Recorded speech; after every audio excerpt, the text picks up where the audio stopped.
नाज़रीन अस्सलाम वालेकुम। आप देख रहे हैं सियासत टीवी। कौमी खुनाई में आप सबका इस्तकबाल है। मैं मोहम्मद सिद्दीक। सबसे पहले सुर्खियों पर एक नज़र डालते हैं। वक्फ बिल के खिलाफ मुल्क भर में मुसलमानों का ज़बरदस्त एहतजाज। लखनऊ, दिल्ली, कोलकाता, हैदराबाद और मुंबई में नमाज जुमे के बाद हज़ारों अफराद सड़कों पर निकले।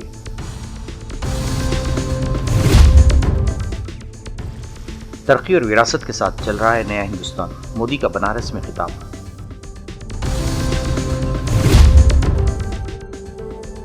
मोदी की रोजगार स्कीम झूठी निकली, नौजवानों के साथ धोखा, राहुल गांधी की कड़ी तनकीद। तहूर राना अदालत में पेशी के बाद 18 दिन की एनआईए हिरासत में भेजा गया। 11/26 हमला केस में तफ्तीश जारी।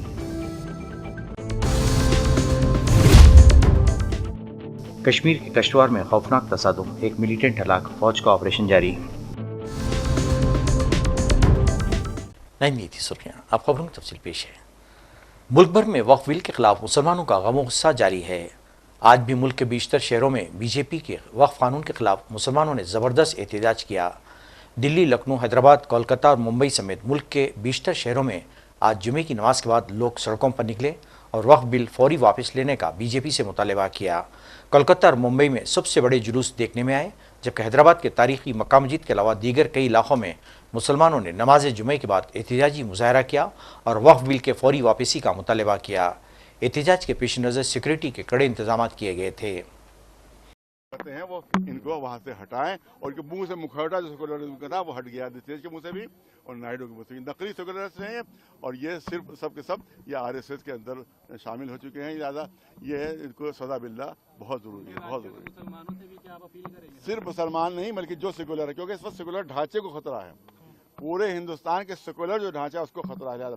जो सेकुलर कुव्वतें हैं उनको इनके खिलाफ उठना पड़ेगा, जिसमें मुसलमान भी शामिल हैं और गैर मुसलमान, खासतौर दलित हमारे। देखिए अभी मुसलमान टारगेट हैं, दूसरा टारगेट दलित है। सुन ले दलित, तीसरा टारगेट दलित हैं। दलित, उनसे सारी सहूलतें ले ली जाएंगी। इनको अगर मेजोरिटी मिल गई तो पूरा कॉन्स्टिट्यूशन बदल देंगे। जो अम्बेडकर जी ने जो दलित फिरके से ताल्लुक रखते हैं, जिन्होंने बनाया है, ये उसके दुश्मन है। ये अम्बेडकर जी के दुश्मन हैं।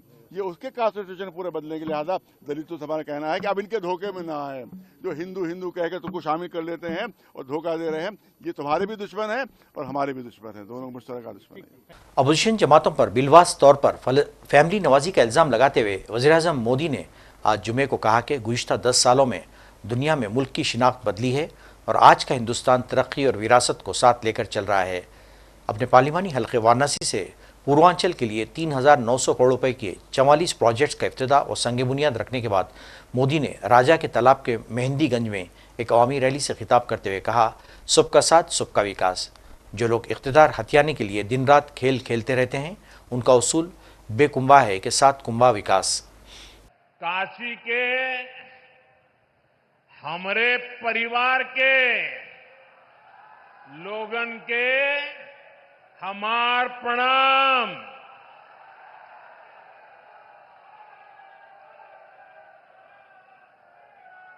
आप सब लोग यहां हमें आपन आशीर्वाद देला। हम ये प्रेम का कर्जदार है। काशी हमार हो, हम काशी का है। आज काशी सिर्फ पुरातन नहीं, मेरी काशी प्रगतिशील भी है। काशी अब पूर्वांचल के आर्थिक नक्शे के केंद्र में है। जौने काशी के स्वयं महादेव चलावलन, आज उहे काशी पूर्वांचल के विकास के रथ के खींचत हो। साथियों, कुछ देर पहले काशी और पूर्वांचल के अनेक हिस्सों में जुड़ी ढेर सारी परियोजनाओं का लोकार्पण और शिलान्यास हुआ है। कनेक्टिविटी को मजबूती देने वाले अनेक इंफ्रास्ट्रक्चर प्रोजेक्ट्स गांव-गांव, घर-घर तक नल से जल पहुंचाने का अभियान, शिक्षा, स्वास्थ्य और खेल सुविधाओं का विस्तार। कांग्रेस के साबिक सदर और लोकसभा में कायद हिज़्ब इख्तिलाफ राहुल गांधी ने वज़ीर-ए-आज़म मोदी से सवाल किया है कि इन्होंने तकरीबन 1 साल कबल रोज़गार से मुतालिक स्कीम को बहुत धूमधाम से शुरू किया था, लेकिन इसके नताइज ज़मीन पर नज़र नहीं आ रहे हैं। राहुल गांधी ने कहा कि वज़ीर-ए-आज़म नरेंद्र मोदी ने 2024 के इंतखाबात के बाद हमारे नौजवानों को नौकरियां देने का वादा करते हुए बहुत धूमधाम से रोज़गार से मुतालिक तरगीबी स्कीम का ऐलान किया था। इस ऐलान को हुए तकरीबन 1 साल गुजर गए हैं, लेकिन हुकूमत ने अब तक इसकी वजाहत तक नहीं की है और 10,000 करोड़ वापस कर दिए हैं। इससे अंदाज़ा लगाया जा सकता है कि रोज़गार के सिलसिले में वज़ीर-ए-आज़म कितने संजीदा हैं। कांग्रेस के सीनियर लीडर ने कहा कि मुझे यकीन है कि मिस्टर मोदी मेरे इन ख्यालात से इत्तेफाक नहीं करेंगे, लेकिन एक बात यकीनी है कि सिर्फ बड़े कॉरपोरेट्स पर तवज्जो मरकूज़ करने, गैर जानिबदाराना कारोबार पर चंद सरमायादारों को फ़रोग़ देने, पैदावार पर जोड़ तोड़ करके मैन्युफैक्चरिंग को तरजीह देने और हिंदुस्तान की मुकामी महारतों और सलाहियतों को नज़रअंदाज करने से मुलाजमतें पैदा नहीं की जा सकती। कांग्रेस प्रेसिडेंट वर्किंग कमेटी और पार्टी के सीनियर नेताओं की काफी मीटिंग हुई है और हम चाहते हैं कि जो हमारे डिस्ट्रिक्ट प्रेसिडेंट्स हैं उन्हें हम पार्टी की नींव बनाएं और हम चाहते हैं कि उन्हें जो हमारे डिस्ट्रिक्ट प्रेसिडेंट्स हैं, डिस्ट्रिक्ट कमेटीज हैं,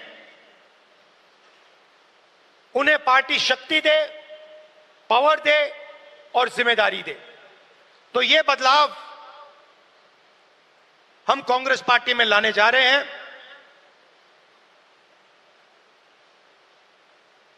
डिस्ट्रिक्ट कमेटी और डिस्ट्रिक्ट प्रेसिडेंट को हम पार्टी का फाउंडेशन बनाने जा रहे हैं।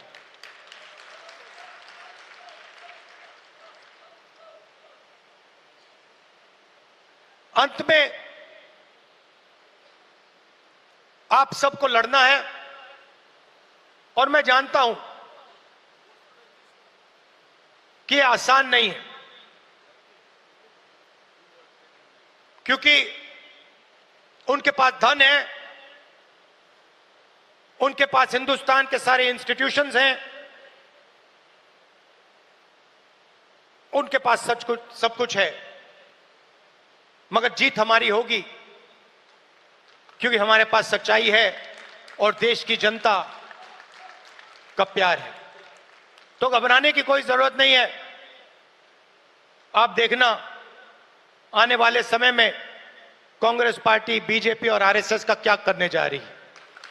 वज़ीर ख़ारजा डॉक्टर जयशंकर ने बताया कि यूरोपियन यूनियन को हिंदुस्तान के बारे में क्या गलतफहमी है। इन्होंने कहा कि अक्सर हम यूरोप की अपनी सूरत-ए-हाल पर मबनी फैसला साजी का रुझान देखते हैं। In either, let's start with tech. We'll come to the other one. You know, I think there are opportunities conceptually of different kinds. One that we are actually seeing leapfrogging possibilities. I mean, if we are going to follow a path which was linear and extrapolative in a way, I think that has its own limitations with which we would have always struggled, because we would have come at it perhaps not with the required efficiency to get the benefits of it. So when you have now new pathways some of which are still not invented, I think there are great possibilities here in terms of, you know, growth of new sectors, of really creating value, and also the other part of it is bringing our strengths to bear, because at the end of the day, if a world is much more talent centric and much more data centric, I think that clearly is something which holds sambhavna for India. Now, again, it's not a given, because often when we get into these discussions, it's like, that's a slam dunk. That's surely going to happen. Nothing in life is surely going to happen. I mean, these are options. We will have to still have the right policies. In many ways, make up for deficiencies of the past, and try to really address it. In terms of the other T, to my view, to my mind, what it has done is it has focused our own minds on the need for actually correcting what I would call a certain skewed nature of our openness to the global economy. Many of us have argued for a long time that our more complementary partners are actually in the West. I mean, these are areas, these are economies where real growth is possible. These are much more open, they are market economies, there's a certain contractual underpinning to everything you do. These are truly, not entirely, but much more competitive certainly than the economies to the east of us. So I would argue that, we have today an opportunity to actually take the current situation, and if we can focus on these three big negotiations we have underway with the United States, with the EU and with UK, I would say we could, if these really work out for us, let us say some in this year, we would be in a very different position. And I would again make the point, all three have a very high tech content.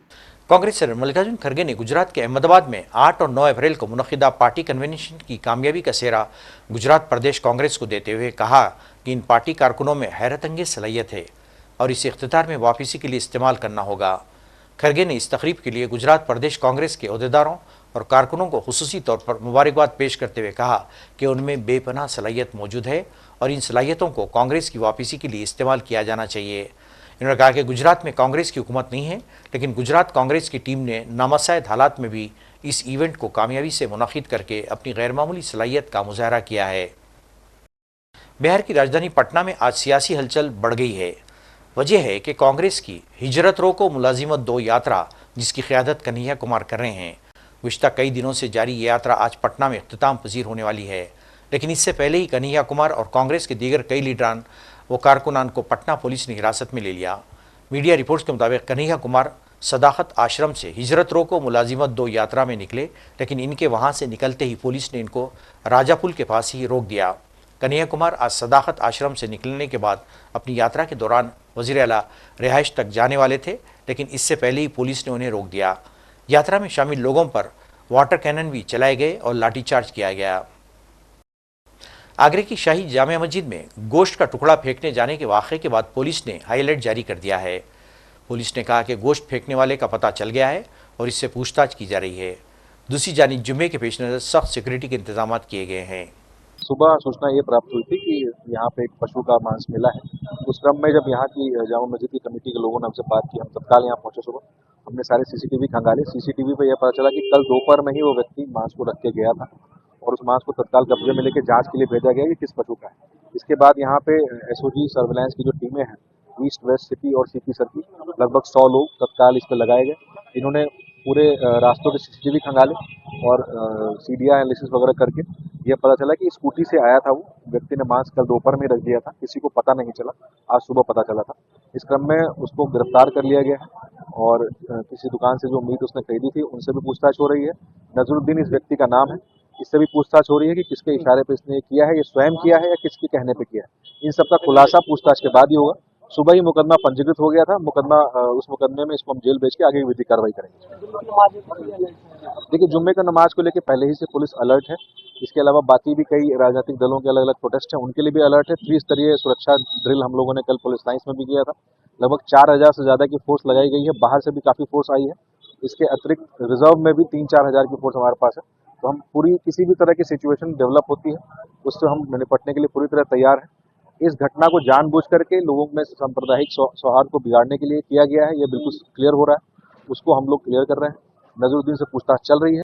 26/11 Mumbai दहशतगर्द हमले के मरकजी मुलजिम तहूर हुसैन राना को जुमेरात की शाम America से हिंदुस्तान मुंतकिल कर दिया गया है। जैसे ही वो दिल्ली के इंदिरा गांधी इंटरनेशनल एयरपोर्ट पर उतरे, कौमी तहक़ीक़ाती एजेंसी NIA ने इसे अपनी तहवील में ले लिया। बादाना इसे पटियाला हाउस कोर्ट में वाक़ NIA की खुसूसी अदालत में पेश किया गया, जहाँ से अदालत ने उसे 18 दिन के लिए NIA की हिरासत में भेज दिया। तहूर राना को एक खुसूसी तैयारी के जरिए लॉस एंजलिस से हिंदुस्तान लाया गया, जिसमें NIA और नेशनल सिक्योरिटी गार्ड NSG के एहलकार भी शामिल थे। अपॉइंटेड बाय DLSA बिकॉज जो अक्यूज थे उनके कोई अपने प्राइवेट काउंसिल नहीं थे, so under that authority we were representing him as remand advocates today. NIA sought 20 days remand, police custody, and the court was pleased to give 18 days police custody for the investigations. All the medicals will be done on a regular basis, and medical checkup will be done when he is taken into custody and before he is brought to court on the next date. Sir एक बार हिंदी में बोलिए, sir एक बार हिंदी में बोलिए।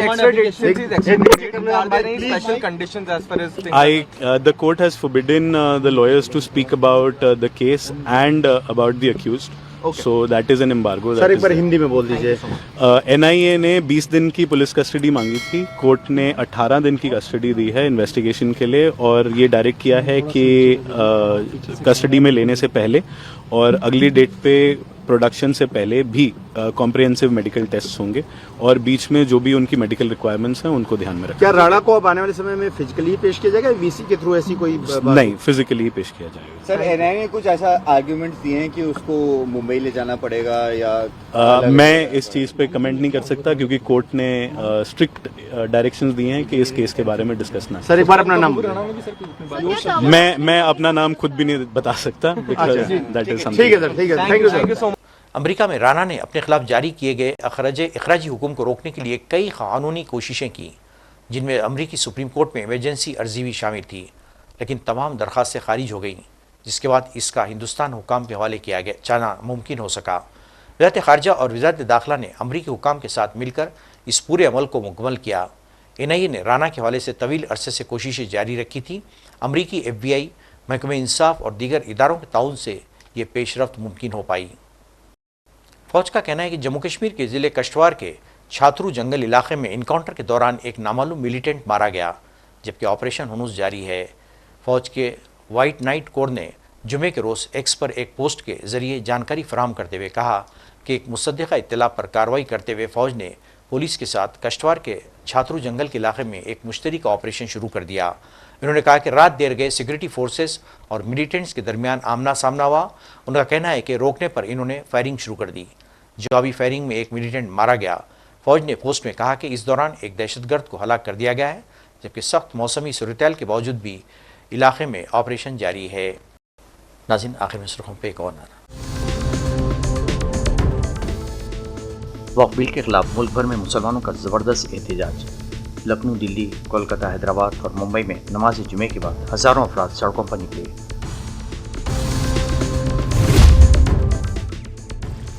तरक्की और विरासत के साथ चल रहा है नया हिंदुस्तान, मोदी का बनारस में खिताब।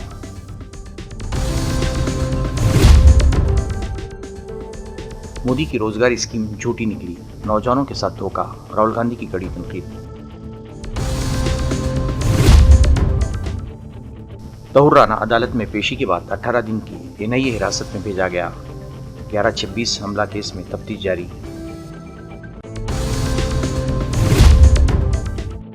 कश्मीर के कश्तवार में खौफनाक तसादुम, एक मिलिटेंट हलाक, फौज का ऑपरेशन जारी। नाज़रीन, इसके साथ ही कौमी खबरनामा खत्म होता है। मुझे और सारी सियासत टीम को इजाज़त दें। अल्लाह हाफ़िज़।